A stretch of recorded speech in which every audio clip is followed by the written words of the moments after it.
네, 하나님의 말씀을 봉독합니다. 고린도전서 15장 9절. 고린도전서 15장 9절입니다. 9절, 10절.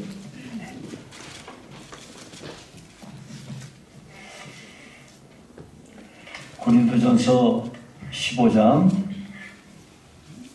9절, 10절 말씀을 제가 봉독해 드리겠습니다. 나는 사도 중에 가장 작은 자라. 나는 하나님의 교회를 박해하였으므로 사도라 칭함 받기를 감당하지 못할 자니라. 그러나 내가 나 된 것은 하나님의 은혜로 된 것이니 내게 주신 그의 은혜가 헛되지 아니하여 내가 모든 사도보다 더 많이 수고하였으나 내가 한 것이 아니요 오직 나와 함께 하신 하나님의 은혜로다. 아멘. 오늘은 오직 은혜라는 제목으로 말씀을 상고하자 하는데요. 여러분, 지금부터 505년 전에 독일의 비텐베르그라고 하는 곳에 있는 한 성당 대문에 95개의 조항에 달하는 반박문이 붙였습니다. 이 반박문을 붙인 사람은 독일 태생인 마틴 루터라는 사제인데요. 오늘날 따지면 목사, 신부 되는 거죠. 그렇게 됐는데 이것이 계기가 되어서 종교개혁이 일어나게 되었습니다. 그래서 우리 이제 두 번째 주 전에는 10월 30일은 505년 종교개혁 기념 505주년 기념주일이었어요. 이제 제가 없었기 때문에 2주가 지났지만 오늘 거기에 관련된 설교를 하고자 합니다. 특별히 오늘은 종교개혁의 가장 중요한 핵심적인 강령이었던 5가지 가운데 하나, 오직 은혜에 대해서 말씀을 증거하고자 합니다. 먼저 여러분, 종교개혁이라는 게 무엇인지에 대해서 여러분들에게 제가 간략히 설명을 드리도록 하겠습니다. 지금부터 2000년 전에 예수님께서 부활 승천하시고 그리고 성령이 강림하신 것을 계기로 해서 교회가 생겼습니다. 이 교회를 보고 예루살렘에 생겨난 이 교회를 보고 초대교회라고 합니다. 이 초대교회는 성령의 역사를 따라서 복음이 힘차게 증거되면서 많은 사람들이 교회로 모이게 되었습니다. 교회로 모이게 되면서 교회가 성장하게 되었는데 이 당시는 로마가 세상을 지배하고 있던 때예요. 그러니까 로마의 피지배 아래 있으면서 교회가 있게 되었으므로 교회는 큰 어려움을 겪게 되었습니다. 왜냐하면 로마 황제들은 스스로를 신으로 강요했거든요. 그래서 황제 숭배를 피지배 국가 사람들에게 강요를 했어요. 그러니까 기독교회가 무슨 신이 있다고 하니 이것이 충돌될 수밖에요. 그래서 기독교를 엄청나게 박해하기 시작했습니다. 이런 박해에도 불구하고 교회는 세상으로 뻗어나가면서 굉장한 영향력을 끼치고 도처에 교회가 생기게 되었습니다. 이런 과정에서 심지어 로마의 이 지배 계급에 속한 사람들조차도 기독교인들이 생겨나게 된 거예요. 왜냐하면 당시 로마에 있는 여자들은 이 퇴폐 풍조가 아주 만연해가지고 여자들이 매우 음란했어요. 그랬는데 기독교인들 여자들은 정결함이 있고 정숙하고 가정을 돌보고 모든 면에 절제하고 이런 것으로 세상에 소문이 나버린 거예요. 그러다 보니까 나는 방탕하게 살아도 내 아내는 어떠고 싶어요? 내 아내는 정결하고 좋은 여자를 누구나 보내. 이상해. 참 이상해. 예. 그래서 로마의 관료들 가운데 심지어 군인들, 힘 있는 사람들이, 많은 사람들이 부인은 기독교인으로 얻게 된 거예요. 그렇게 하면서 그 자녀들이 예수를 믿게 되고 이렇게 하면서 로마의 구석구석에 전체적으로 이 기독교 확산세가 퍼져나가게 된 겁니다. 결국 이렇게 해서 주후 313년에 콘스탄틴 황제가 기독교를 로마에 인정받는 종교로 인정하게 된 겁니다. 자, 이와 같은 과정을 거치면서 이제는 교회가 더 이상 뭐가 없어졌어요? 박해가 없어졌어요. 그러니까 엄청나게 많은 사람들이 교회로 몰려들었습니다. 양적인 팽창이 막 벌어지게 됐어요. 그러다 보니까 어떻습니까?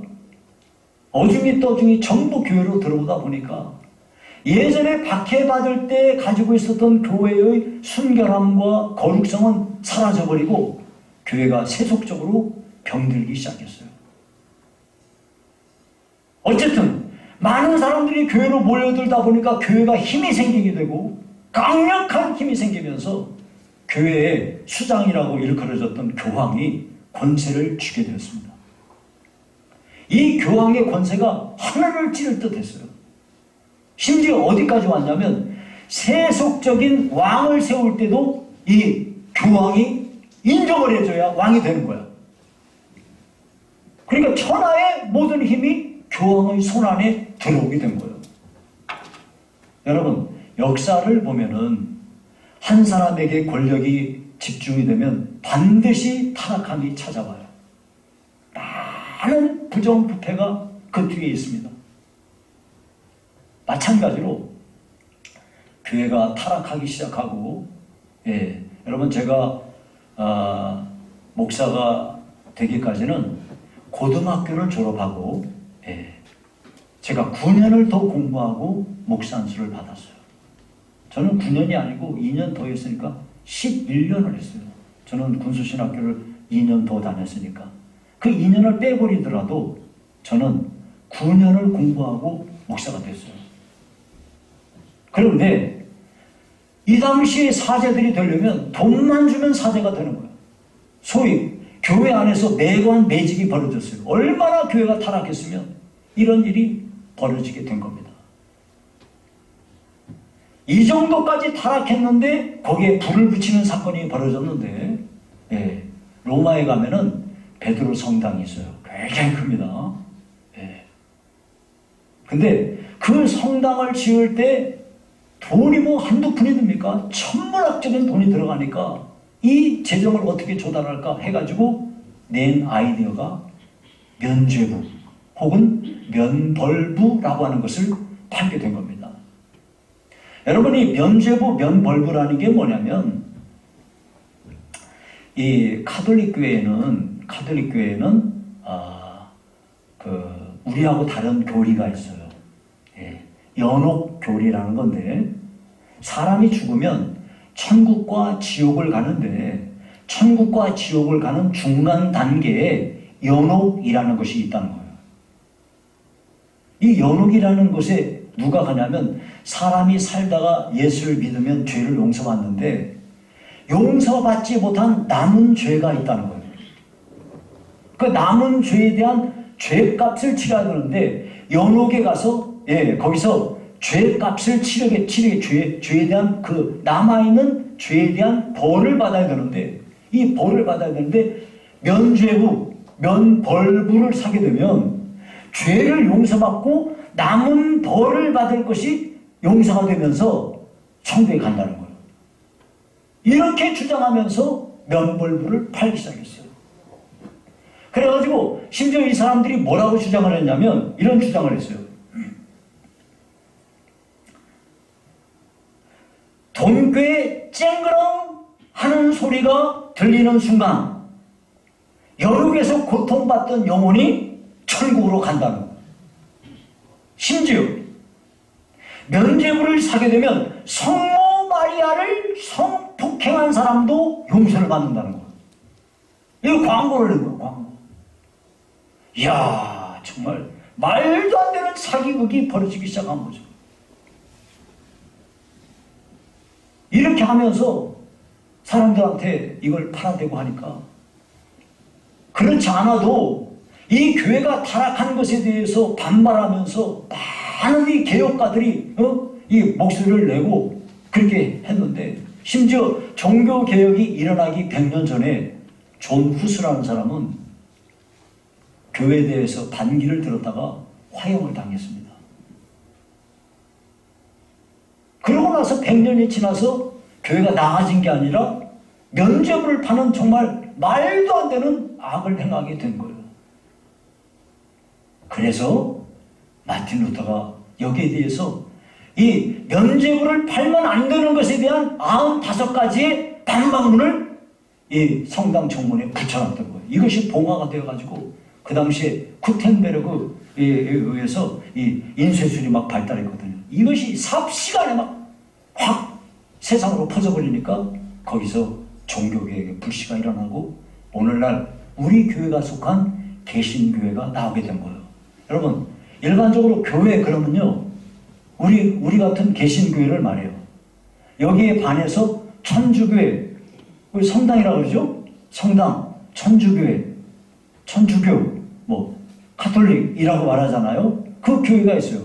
자, 그래서 교회라고 그러면 우리 개신교회, 성당 그러면 카톨릭교회 이렇게 하는데, 기독교 그러면은 기독교 안에는 우리 개신교회도 들어가고 가톨릭교회도 들어가고 이렇게 되는 거예요. 여기에 대한 구분을 우리가 분명히 해야 되는데, 종교개혁이 이렇게 일어나면서 타락한 교회를 바르게 잡고자 하는 운동으로 나왔던 교회들이 바로 우리 교회가 속한 개신교회다 하는 거예요. 그런데 이와 같은 개혁을 일으킨 개혁가들은 5가지의 원칙들을 가지고 있었어요. 5가지의 원칙이 뭐냐면, 오직 성경, 오직 그리스도, 오직 은혜, 오직 믿음, 오직 하나님께 영광. 이 5가지가 그들의 종교개혁을 일으키는 모토였습니다. 그래서 이 5가지 가운데 제가 오늘은 오직 은혜에 대해서 여러분들에게 말씀을 전하고자 합니다. 여러분, 은혜라는 게 뭡니까? 은혜란 건 그냥 값없이 거저주는 선물입니다. 대가가 있으면 은혜가 아니에요. 하나님은 이 세상에 인간이 살아가면서 없어서는 안 될 반드시 필요한 건 전부 은혜로 거저주십니다. 공기도 거저주시죠. 물도 거저주시죠. 햇빛도 거저주시죠. 이런 것들은 없으면 인간은 존재 못해. 특별히 우리 사람들은 태어나면서부터 원죄를 가지고 사는데, 원죄를 가지고 있는 우리 인간들은 반드시 그 죄값을 치러야 돼서 지옥의 심판을 피할 수 없게 되어 있습니다. 이러한 우리들을 위해서 하나님께서 우리들을 위해서 이 죄의 문제를 해결할 수 있는 길을 열어주신 것이 하나님의 아들이신 예수님을 보내주신 겁니다. 왜냐하면 인간은 자기가 가진 죄를 자기 스스로의 노력과 열심과 어떠한 행위로도 그 죄값을 치를 수가 없기 때문이에요. 그래서 하나님의 아들이신 예수님을 세상에 보내요. 그로 하여금 인간이 행하지 못한 그 죄값에 대한 모든 그것을 본인이 다 치러버리시고, 대신 그와 같은 하나님의 은혜를 베풀어 주신 것을 믿음으로 받아들이기만 하면 그런 사람은 죄를 용서받고 하나님의 자녀가 되는 특별한 길을 열어주신 겁니다. 그러니까 여러분, 우리가 예수를 믿는 데는 뭔가 노력을 해야 되고 열심을 해야 되고 이런 거는 세상에 있는 모든 종교가 다 그렇게 해요. 그렇게 해야 돼요. 그렇게 하라고 말해요. 근데 성경에 나타난 하나님은 우리에게 뭘 가르쳤냐면, 하나님이 값없이 그냥 공짜로 부어주신 것을 그냥 마음을 열고 받아들이기만 하라는 거예요. 그걸 믿기만 하라는 거예요. 이것이 하나님이 우리에게 주시는 말씀인 것입니다. 그래서 여러분, 주일학교 때 우리가 배운 찬양이 있어요. 돈으로도 못 가요. 이거 있어요. 돈으로도, 1절에 보면 돈으로도 못 가요. 하나님 돈으로 못 갑니다. 암만 돈 많아봐야 돈 가지고 천국 삽니까? 못 갑니다. 힘으로도 안 됩니다. 암만 힘써도 안 돼요.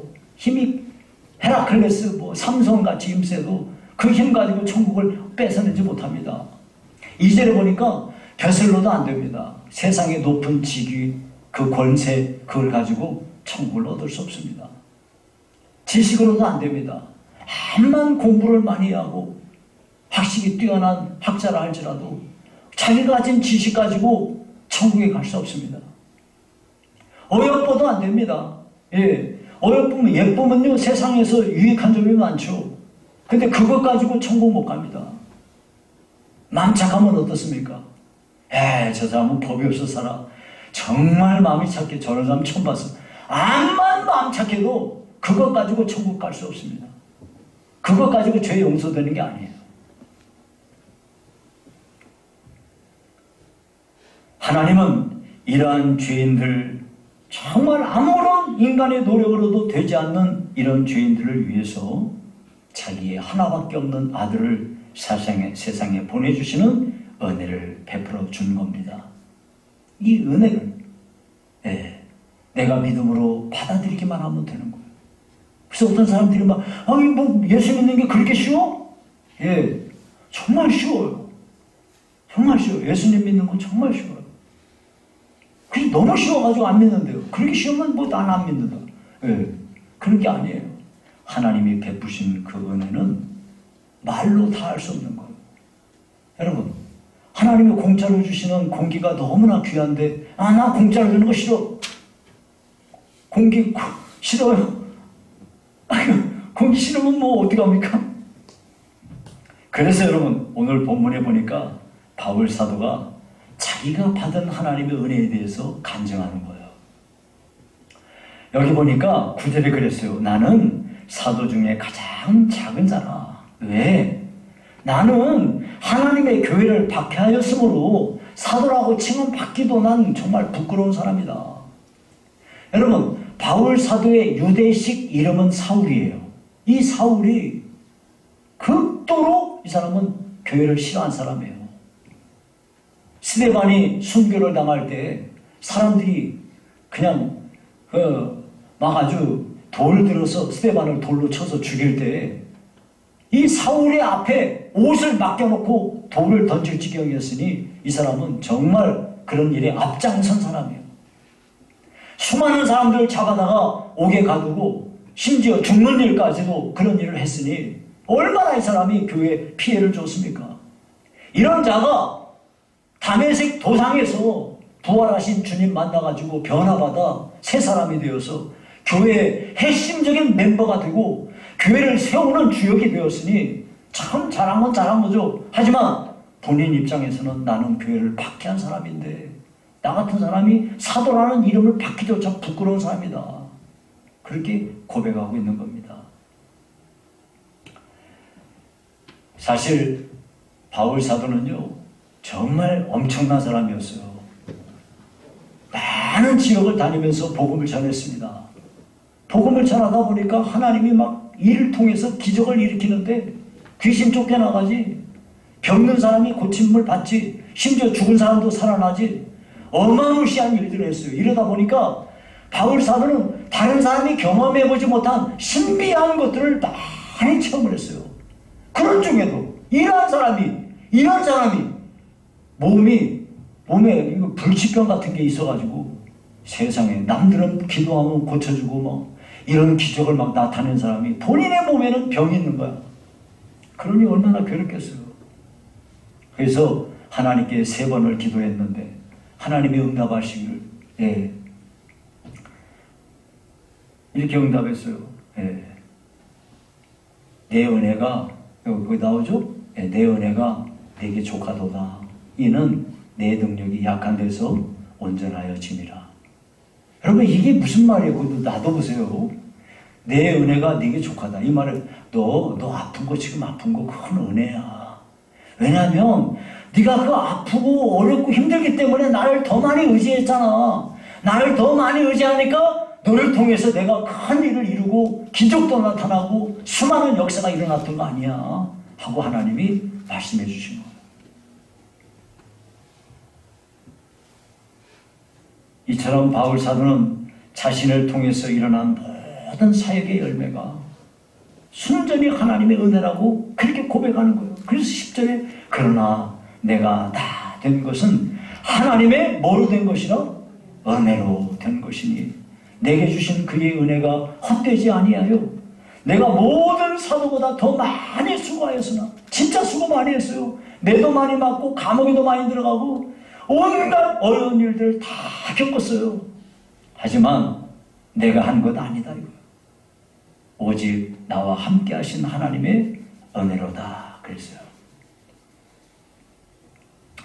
그래서 여러분 우리가 신앙생활 할 때 참 정말 자기 공로를 내세우는 것을 정말 주의해야 돼요. 여러분 자기 공로를 내세우는 공로주의가 뭡니까?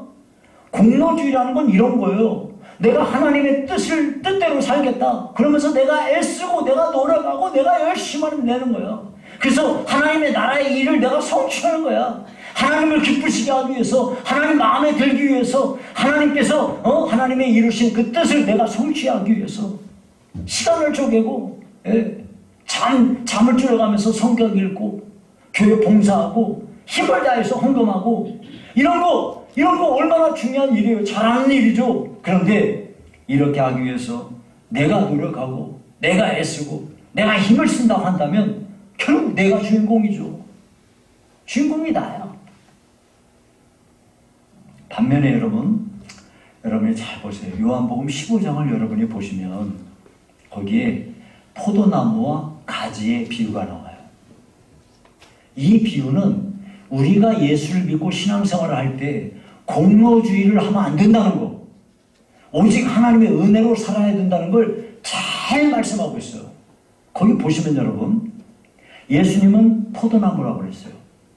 우리는 가지라고 그랬어요.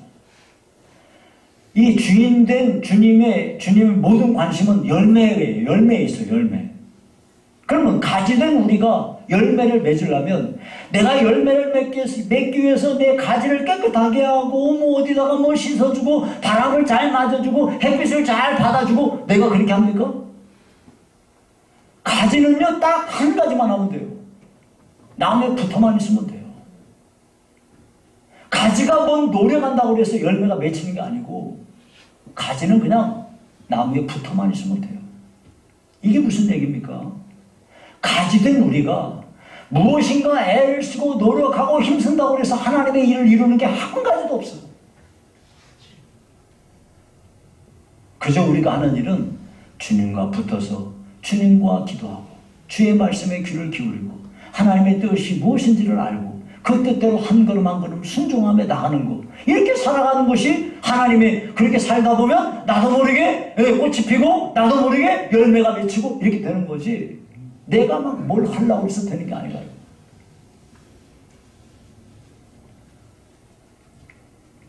여러분 최근에 전국의 많은 교회에서 손경민 목사님이 작사 작곡한 은혜라는 찬송이 있어요.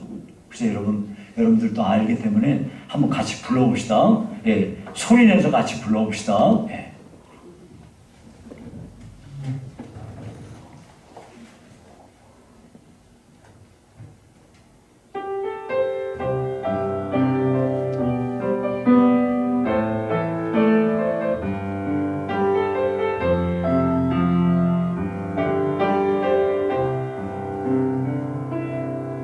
내가 누려왔던 모든 것들이,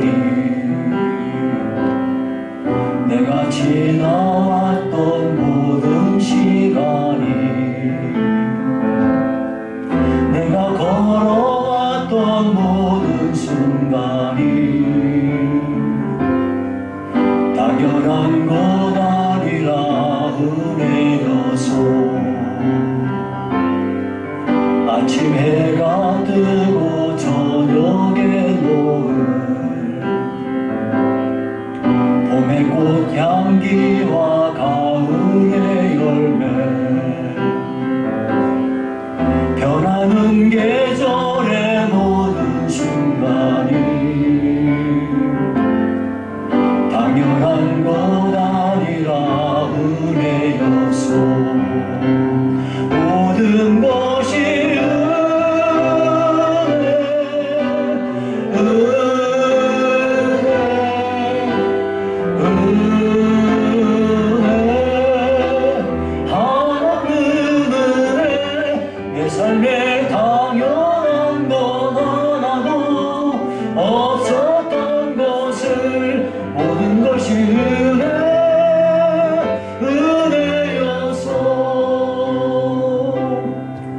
내가 이 땅에 태어나 사는 것, 어린아이 시절과 지금까지 숨을 쉬며 살며 꿈을 꾸는 삶, 당연한 건 아니라 은혜여서 내가 하나님의 자녀로 살며 오늘 찬양하고 예배하는 삶, 복음을 전할 수 있는 축복이 당연한 건 아니라 은혜여서 모든 것이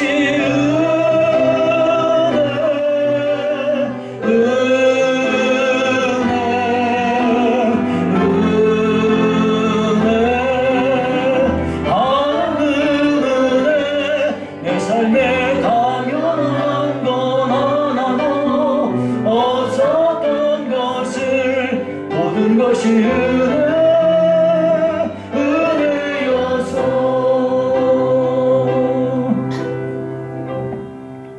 여러분, 공로주의는 자기가 사는 거지 주님이 사는 게 아니에요. 자기로 충만한 거지 성령 충만하고는 아무 관계없는 거예요. 내가 기도를 열심히 했더니 하나님이 이렇게 축복하셨다. 내가 교회 봉사를 이렇게 열심히 했더니 하나님이 우리 자녀들 이렇게 잘 되게 해주셨다. 내가 헌금 생활을 열심히 했더니 하나님이 물질을 이렇게 부어주시더라. 이런 건요 전부 다 공로주의예요. 자기를 내세우는 거예요.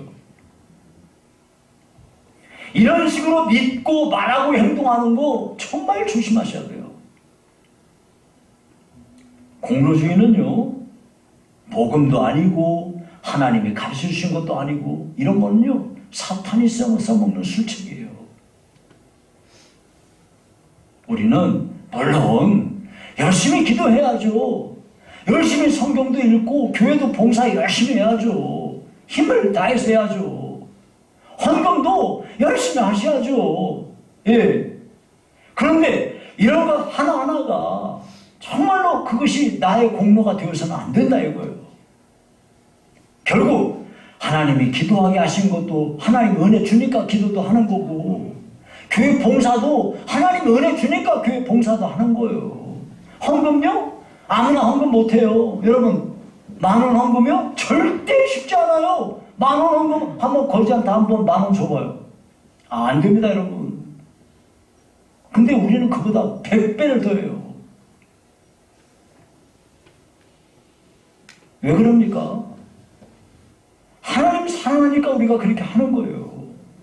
하나님이 우리에게 주신 그 은혜가 너무 감사하니까 그 은혜에 대한 보답하는 마음으로 우리가 기도도 하고 봉사도 하고 헌금도 하고 그렇게 하는 거예요.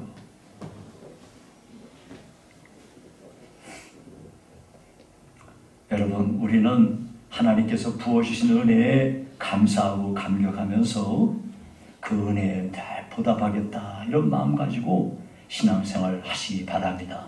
이제 말씀을 맺습니다. 종교개혁은요 타락한 교회가 가지고 있던 그 잘못을 고칠 수 있도록 하나님이 베풀어 주신 하나님의 은혜의 산물이었습니다. 이 놀라운 일을 이루는 일에 쓰임받았던 그 개혁가들은 5가지 중요한 강령을 가지고 있었어요. 예. 오직 성경, 오직 그리스도, 오직 은혜, 오직 믿음, 오직 하나님께 영광. 이 5가지를 그들의 강령으로 삼고 신앙생활을 했던 거예요. 오늘 그 후회가 된 우리들도 신앙생활을 할 때 오직 은혜, 내 공로, 내 열심 이런 거 아니고 하나님의 은혜로 말미암는 것이다. 이것을 항상 기억하면서 신앙생활을 하실 수 있기를 주의 이름으로 축원합니다. 살아계신 하나님 아버지 감사합니다. 베푸신 은혜와 베푸신 사랑에 감사합니다. 늘 우리는 하나님이 값없이 거저 은혜로 부어주신 이 놀라운 은혜를 말미암아 은혜로 말미암아 신앙생활 하도록 우리 온 성도들을 축복해 주시옵소서. 예수님 이름으로 기도하옵나이다. 아멘.